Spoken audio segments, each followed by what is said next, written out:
Hey you, it's Max, Thigh Jobs back again, bringing you guys a video today about the top 5 biggest problems we see with paver patios. This might sound a little bit insignificant, but the biggest problem we notice with people's paver patios is maintaining their polysand. Your polysand does serve a purpose, it's not there for aesthetics. And what I mean by this is every couple years here in Michigan at least, it should be taken out and replaced. It is a wearable item, so to say, so you should be paying attention to your polysand and keeping up on it, maybe even maintaining it every 2 to 3 years. The second biggest problem we see with paver patios is a lack of a base extension. What I mean by that is, say you have a walkway that's 3 feet wide. You're going to want your base underneath that walkway to be at least 4 feet wide to give that paving surface a spot to stand on. Water, moisture, foot traffic, things like this all play a part in helping compress all that paving surface and maybe even the things around it. If you don't have a good base extension, you're likely to end up with pavers sinking down on the sides. Probably notice this a lot if you try to look around. That's probably the second biggest issue that we see is a lack of base extension.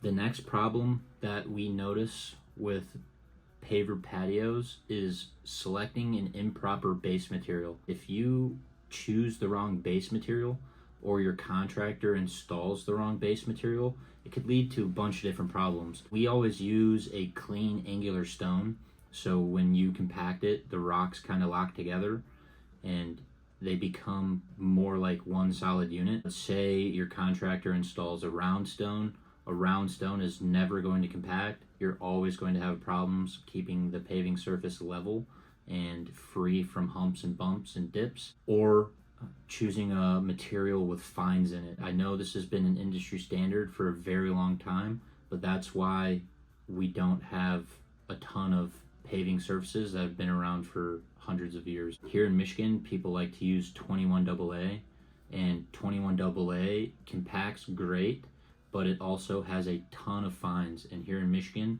when you're dealing with such a harsh freeze and thaw cycle, anything that holds moisture underneath your paving surface is not going to be ideal, because in the winter, those things that hold moisture tend to freeze, and when they freeze, they expand, and when they expand, the paving surface of your patio tends to get very weird. The last thing I want to talk to you about today is efflorescence. And efflorescence might be a foreign term to you, but let me break it down so you can understand. All pavers are a cast concrete product, meaning they get formed into a shape with wet concrete, they get compacted, and then maybe dyed, however they want to go about it, and then boom, you have your paver. So through that process, there is moisture involved, and that moisture is in the mixing process of the aggregate that makes up your paver. And sometimes there's a salt content or the moisture content's pretty high, and while your paver is curing, it could take up to 8 months from manufacturing for your paver to cure fully. During that time period, some of that moisture and some of that salt content may come up to the surface of the paver, leaving you with big white stains. It looks like maybe somebody poured a translucent white paint all over your patio. Patio might look a little bit ashy. You might get some spots here and there, but this is all a very normal part of the curing process when it comes to pavers. Sometimes you don't get it at all. Sometimes every single paver you touch ends up with efflorescence. It all depends on how they manufactured that paver, the amount of moisture that went into the concrete mix that day, the amount of salt that's in those mixtures as well. So if you end up with a low quality paver and you get a lot of efflorescence, I would call a professional to come clean it for you, because it's very easy to completely destroy your patio trying to take the efflorescence off the surface. And this last part I'm going to talk about also might seem very insignificant like polysand, but the pitch of your paving surface is essential in ensuring it's operating as it should. Say you have a new construction home, right? and your contractor comes in and builds a patio. If the patio is not pitched properly, it could cause issues with the house.